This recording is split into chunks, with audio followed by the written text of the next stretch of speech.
See, this is another one of the misunderstandings about criminal justice that just unfortunately hasn't permeated the reformer rhetoric, and that is that criminals don't specialize, right? So you may find somebody who's committed a quote-unquote nonviolent drug offense, and you may lock them up for that nonviolent drug offense, but that nonviolent drug offense does not necessarily describe the character of their criminal offending over the course of their criminal careers, right?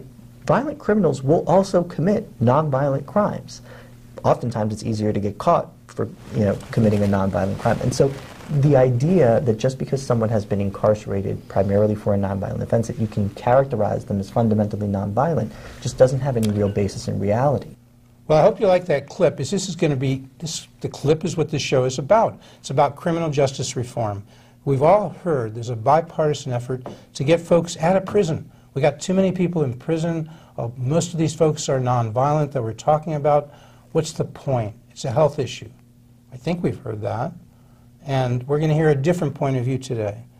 Okay. We're going to hear from Rafael Mangual. He's at the Manhattan Institute in New York. He is the Deputy Director of Legal Policy. He is a fellow there. He knows his stuff. So, Rafael, did I get that right? Most people would say what about criminal justice reform? I think they would say that it's the most pressing issue of our time, and that our criminal justice system has gone too far in the way of punishing too many people for too long. And I think that they're wrong. And what's the key word that's bandied around? What's wrong with the prisons? What do they show? 2 words. 2 words. Mass incarceration. It's terrible, isn't it? Yeah. Isn't it awful? Well, you've been studying this for, what, 4 or 5 years? That's right. And have you concluded mass incarceration is the major social problem? I have not. In fact, in some cases, there are parts of the country that likely have an under-incarceration problem, or at least as to certain subsets of their criminal population. Yeah, I mean, the mass incarceration meme has grown in popularity, has really snowballed, and it's gone largely unchallenged for a long time, and I think that's why you've seen it become so popular on both sides of the aisle. The thing to remember, though, is that incarceration does provide society a benefit. It incapacitates criminals. It gives them time and access to certain programs that may increase the chances that they'll be rehabilitated, though the data on that is pretty sparse and not very encouraging. And it allows society to feel that they've exacted justice when people violate social norms in important ways. And a lot of those benefits that incarceration allows society to enjoy, I think, have been forgotten. And the downside risk of walking away from incarceration, I think, is something that hasn't been explored enough. So, give people an idea. You went to law school locally. You're a local boy for that, DePaul, right? Yep, DePaul University. Proud. They invited you back to give numerous speaches about this. Probably not. Not Maybe. for a while. After they see this show, they That's will right. for sure. Well, now I'll be famous. So then you'll be famous. But seriously, so give people an idea. The world in the law is divided into federal and state, right? That's right. And how does that relate to this issue? Well, to this issue, I mean, the federal system, what you have to remember, is actually relatively small in terms of prisons, right? And that's because our federal government doesn't have jurisdiction over a whole lot of the sort of crime that we generally respond to with incarceration, right? Things like robbery, unless you're robbing an FDIC-insured bank, or drug dealing, again, unless you're dealing across state lines. So there are very One more. Give me some of those other violent things. Murder. Murder, that's example, one. Right? So unless it's that's like a state issue usually. That's a state issue usually. What else? Rape. State issue burglary, usually. Yeah. Exactly. Most of the sort of crimes that people go to prison for are largely state-based phenomena, right? So the prosecuted by whom? People watch Law and Order. Who are the prosecutors, state by state? You've got city DAs, states attorneys. That Here sort in of Cook thing. County, states That's attorneys right. in Illinois. That's right. They do the street crime. That's right. And if there's too much street crime, maybe the spotlight should be on those state's attorneys and on those DAs. That's right. And on the laws that relate to them, right? Change their mind is that the social justice left has taken over the Democratic Party, and their standard line on this issue is that criminal enforcement is bad because it disproportionately affects certain populations that are disadvantaged, and that it exacerbates harms in these communities. And again, I just think they are wrong on all counts, right? If you look at something Let's break it up. Sure. What you just said, it's somehow harmful to minorities, disproportionately affects the, the less privileged. Sure. which often are minorities, Hispanic, Black, low-income whites, etc. Right. So the way that is that wrong? I mean, these people are being treated fairly, you think? Well, yeah, I think what they do is they unfortunately concentrate much too much on the disparities in criminal justice enforcement trends and not enough on the disparities in criminal victimization. Right, so the reality is that if you're a young black man in America, the chances are that of you being murdered, for example, are about 6 times higher than they would be if you were a young white man in America. And it's those disparities that drive how we deploy our enforcement resources. What's that ratio? What to one is it if you're a young black man? You're about 6 times, you have a homicide victimization rate that is about 6 times higher than that of white men. Now what about homicide perp rate? It's about 8 times higher. Or blacks are more likely to be perps? That's right. Hispanics as well, but not as much, is that right? That's right. And so when people say we have disproportionately in our prisons, especially state prisons, right, which deal with the state, with the violent crime. That's right. And they say we have disproportionately blacks and Hispanics there. That's and they must say, hey, that must show some, you can't have, what is it, like 8 to 1? That's right. It must show, if these folks are in prison, they're being treated unfairly by the prison system. Whites are getting let off, blacks are going to prison. What's wrong with that? Well, or is there anything it doesn't reflect reality. That's what's wrong with it. I mean, the reality is that the disparities that we see in our prison population are driven and are almost entirely a function of the fact that there are disparate rates of criminal offending between and among different racial groups, and it's those rates of offending and those rates of victimization that not only drive the differences in enforcement trends, but they drive the decisions that lead to those disparities in enforcement trends, right? So if you are a police department with limited resources, where are you going to put those resources if not in the most troubled parts of your city over which you have jurisdiction? Unfortunately, the fact of the matter is that in many parts of the country, those areas are largely minority, right? So black men constitute about 7% of the American population, yet accounted for about half of all homicide victims and about half of homicide perpetrators. There's no real way around that. So in Chicago, a lot of our viewers are here, sure, they would know the south and west sides are predominantly minority, predominantly black. That's where you have predominant crime. That's right. You don't have a lot of murders up on the North Shore. That's right. I think they had one 50 years ago in Kenilworth. Actually, Chuck Percy, that's a whole other story, sure, his daughter.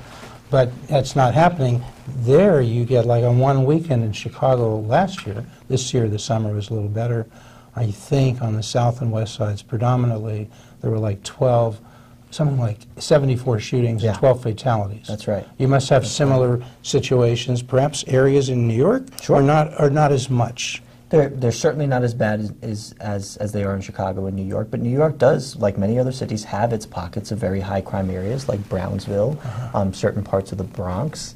You know, and you see this in other cities around the country. You see concentrated pockets of violent crime in Baltimore, in St. Louis, Detroit, and Milwaukee, Los Angeles even. All sort of the worst part, all inner cities, and you'll find, of course, crime in low-income areas. And if low income is predominantly minority, as it may be, which is another pathology. Sure. But it's not just low-income areas, right? There are many low-income areas around the United States that don't have very high rates of violent criminal offending, right? There's a criminological theory called crime adversity mismatch, and I think it was best articulated by a criminologist by the name of Barry Latzer, who I think still teaches at John Jay College of Criminal Justice in New York.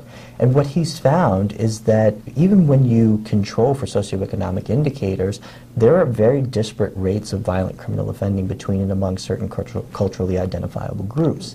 And we have to really pay attention to that because there's a I think misguided assumption that things like violent crime are driven in large part by socioeconomic root causes, but the data just points in the opposite direction. If you look at New York City, for example, New York City's been in the middle of a violent crime trend where crime has been going down for about 25 years. That crime trend was not broken by the financial crisis in 2008. In Illinois, even here on the south side, between 2014 and 2016, unemployment rates for black men in particular improved. right? They got about 20% better. And yet crime didn't. And yet crime did So what's not. the difference? What did New York do that Chicago didn't do? Well, what New York did, particularly in the mid-'90s, was you saw an uptick in incarceration, at least at the front end. New York's been decarcerating Who was the mayor then? steadily.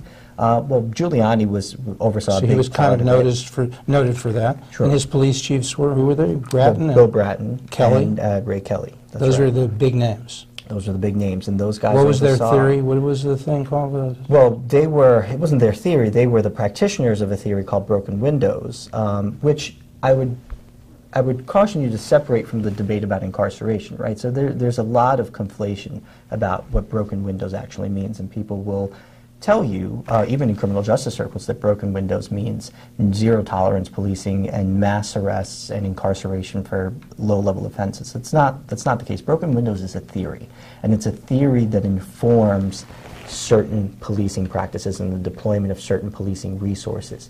Right? The theory is that even low-level criminal offending cannot go unaddressed because it sends a signal to the public. When people walk out of their house and they see high levels of public disorder, that sends a signal to them that no one is in charge. And if no one is in charge, then anything can happen, and they start to internalize that sense of danger. So that's important to understand this difference in crime trends, that perhaps Chicago didn't have a Ray Kelly, didn't have a Giuliani, didn't have a Bloomberg who kind of followed in that, right? Would that be the case? Did Bloomberg follow in that philosophy? Absolutely.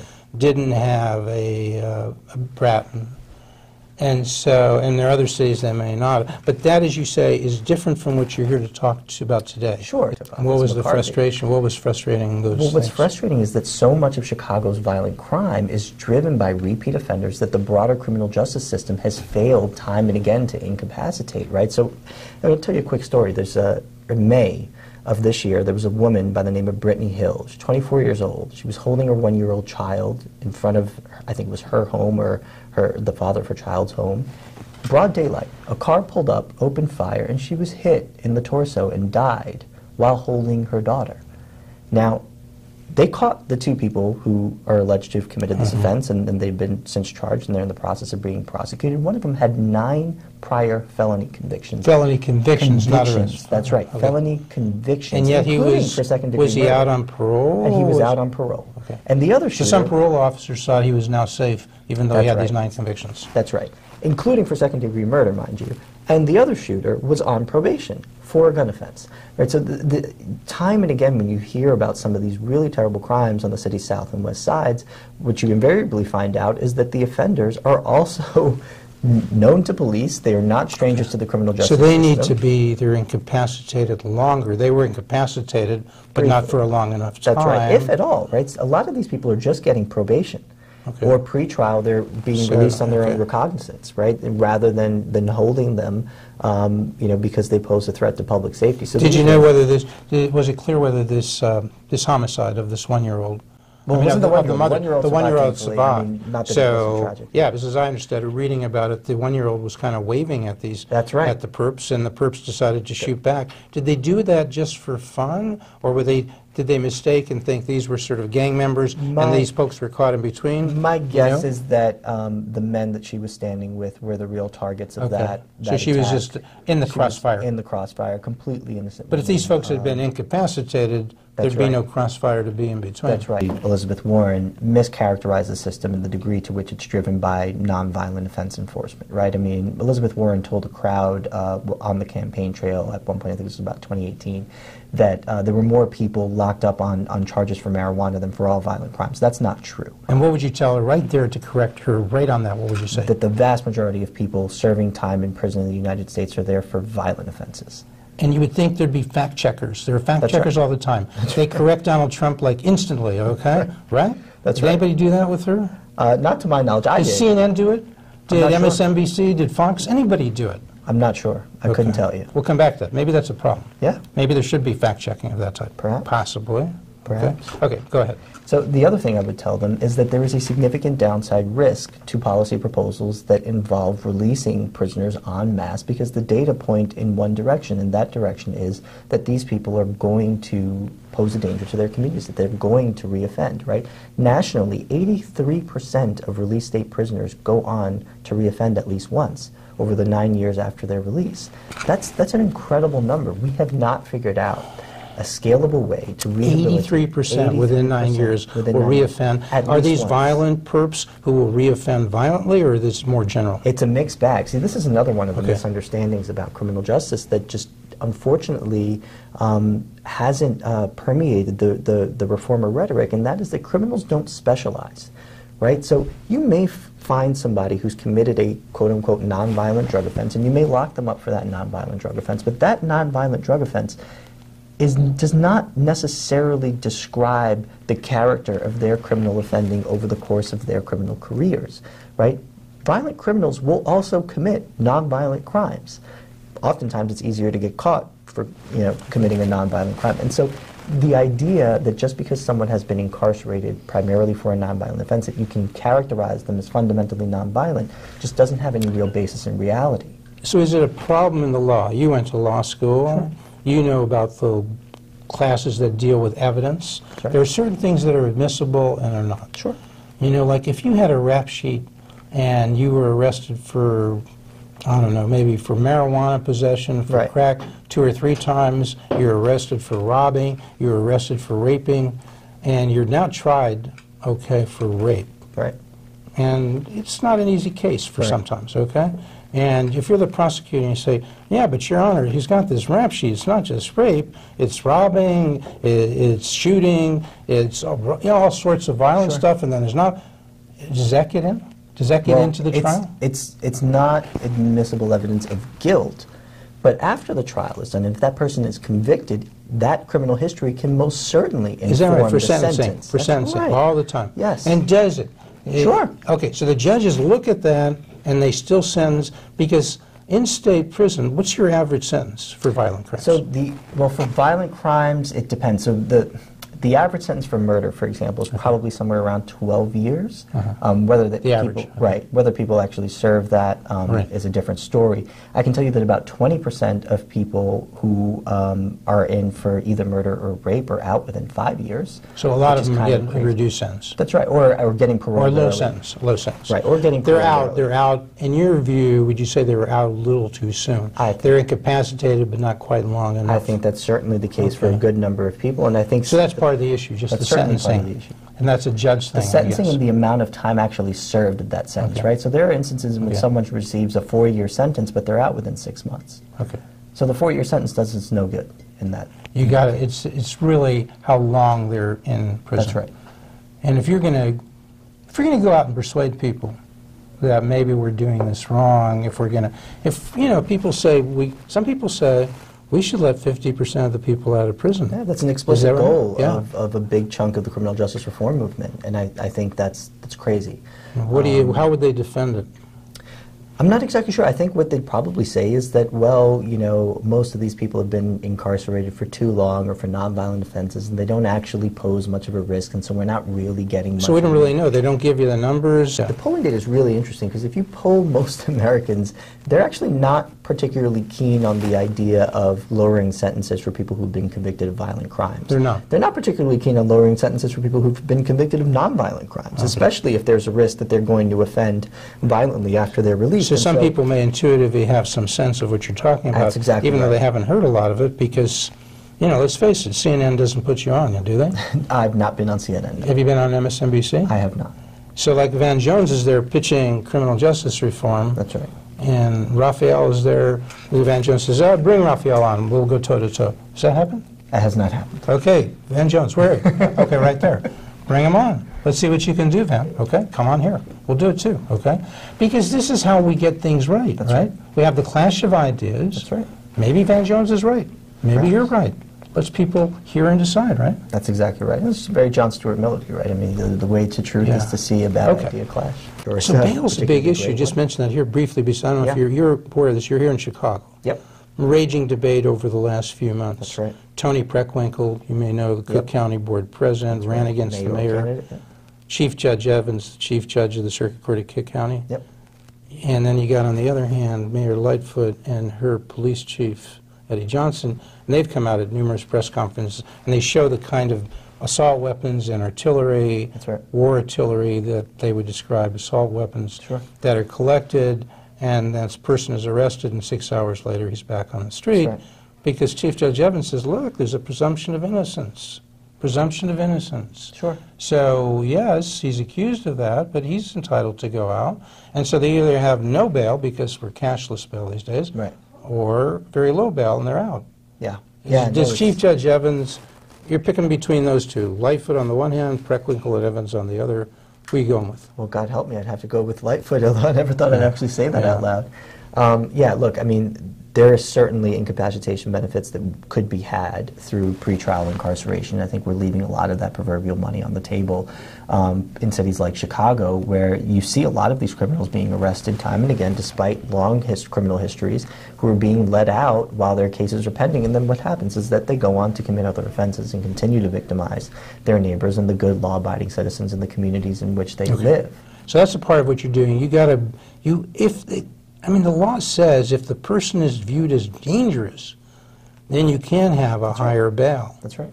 Or maybe even no bail. Sure. Don't let them out at all, or her out, because they're dangerous. The law does say that. You went to law school, right? That's right. And the thing to remember is that there has been a judicial determination of probable cause for these people, right? It's not as if they're just being thrown in without any due process whatsoever. What does that mean, whatsoever. probable cause? What's the standard? The standard is more likely than not, right? Okay. So either a judge or a grand jury has decided more likely than not that this person has committed the crime with which they are charged, and the case can move forward. So there has been some level of due process. It's not the same level of due process. So it's that you more get in a likely than trial. not, if he has an assault weapon on him when he was arrested, and he's charged with that, Right. and he's arrested, and a date has been set to come back for a hearing and trial. Right. But as of the moment, more likely than not, wasn't planted there. The guy had an assault weapon. That's right. You've written about this spike that occurred in Chicago in murders. Yep. Was something like almost a 60% increase in 58%, I think 2016. it was, yeah. Okay, right. And two, you've written about the fact that still, for much of this time, for the last 7 or 8 years, maybe longer, maybe 15, the total homicides in Chicago were in excess of the total combined for New York and LA, That's right. Yeah, And it's a really so, two startling questions. number. Why has that total been, now it's come down recently, homicides have come down in the last few years, but still I think that total phenomenon is pretty close. Yeah. Chicago's roughly double, or the combined level of New York and LA. Why? Number one. Okay, let's just stick with that. Why? Why? Well, because they're not doing their job when it comes to incapacitating repeat offenders. I mean, this is really the story of Chicago. If you look at people who were arrested, or not arrested, who were convicted of either a shooting or a homicide in 2015 and 16, this is according to the University of Chicago Crime Lab, the average number of prior arrests that one of those offenders had was 12. That is a significant degree of prior involvement with the criminal justice system, right? So you're talking 12 prior arrests, likely multiple convictions, and many, many opportunities to put these people in prison for significant stints of time, yet in case after case, we refuse to do that. And you think it's happening in New York and LA, just not in Chicago? Right. I think New York and LA, I mean, if you look at, especially historically, I mean, you know, New York has been decarcerating relatively steadily now for about 20 years. However, I would caution people that that decarceration has been gradual. Okay. It has been accompanied by consistent declines in crime and has been accompanied by very good, very aggressive policing that is precision in nature, which is to say that the New York Police Department has done a really great job of deploying its resources where they're most needed. Now, in Chicago, the spike is most likely attributable. The 2016 spike is most likely attributable actually to a decline in police activity. So there's a law professor who does a lot of criminology work named Paul Cassell. He's at the University of Utah. He did a study that was published in the University of Illinois Law Review earlier this year, and it found that 239 of the additional murders in 2016 were attributable to a decline in proactive policing tactics, so a decline in stops and frisks. Why do you suppose that was? Why would you have that decline? And it's largely part of the Ferguson effect, right? This is something that my Manhattan Institute colleague Heather McDonald has written extensively about, right? So in 2015 and 16, you had a bubbling up of an anti-police sentiment that kind of took hold across the nation, and the response to that in a lot of police departments was to pull back, was to minimize their involvement in engagements that could bubble over and become, you know, instances in which they had to use force, and in which it might not look pretty. Has that Ferguson effect been eroded in the last 2 or 3 years?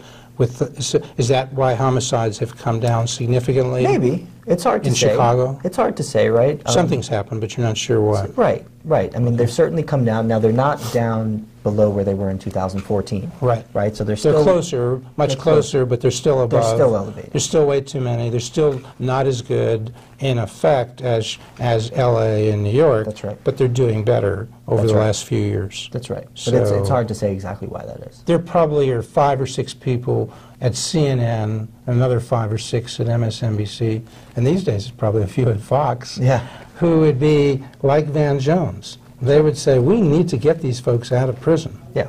And, you know, and again, just to make sure we got it, and if you said what you said here, Van Jones would say, you know, Rafael Mangual is wrong because? I'm not exactly sure what is if I had to speculate. Or those other folks at MSNBC and CNN and a few at Fox. My guess is that there's a significant contingent of the criminal justice reform movement that's actually quite comfortable with extending decarceration policies to violent offenders. I think they probably are overly optimistic in a misguided way about recidivism, and the idea that we can manage risk adequately through rehabilitation programs. I don't think that there's any real data out there that should give us any confidence that we've figured out a scalable way to rehabilitate a prison population that's still over 1 million. Most of these people, including the presidential candidates, know the basic issue that it's not a federal issue, it's a state issue. Do you think they know that? I think they know that. Okay. I think they may not indicate that they know they're that. They're more optimistic that we can handle these things without incapacitation. Sure. We can rehabilitate. Right. We can give counseling. We can do a better job at paroling. Yeah. Is that what? That's basically it. I think that's what they say. They look to the better side of angels. Sure. Whatever that phrase is, right? Yeah. You're saying your response to them is what? Well, I'm not sure why there's any cause for optimism, right? If you look at the data, again, 83% of released state prisoners are going to go on to reoffend at some point. Many of them will reoffend violently, even the ones who are in for nonviolent, drug offenses, right? This is, the nonviolent drug offender is consistently the focus of reformer rhetoric, but even people who are released, who were incarcerated primarily for drug offenses will go on, 77% of them are going to go on to commit a non-drug crime. Right? A non-drug crime. So even though they're there for a drug crime, they're going to commit a non-drug crime. Right, which just goes back to my point that criminals don't specialize, and more than a third of those crimes will be violent in nature. So, the idea that you can just, characterize a whole swath of people as non-violent based on the offense for which they're currently serving time is just really not scientific. It's not rooted in the data, and it carries a real risk that's going to be borne disproportionately by people who are already living in poor, low-income neighborhoods that are vulnerable to this That's stuff. the point you really want to make. Yeah. The people affected by this policy of letting these folks out are mostly in low-income or mostly minorities. Yeah. So it's black-on-black crime that's coming up. So these folks are coming out. They're not going in Chicago up to the North Shore. That's right. They're going to the South and West Side. Things probably aren't going to change all that much in Lincoln Park and Lakeview and Streeterville. Same thing in New York. They're not going to the affluent area. They're going to the less affluent. That's right. Same thing in L.A. That's right. Okay. So if you live in a neighborhood like Austin or Englewood or Humboldt Park, the reality is that you are going to bear a bigger chunk of any crime increase that is attributable to decarceration than people in other parts of the city would.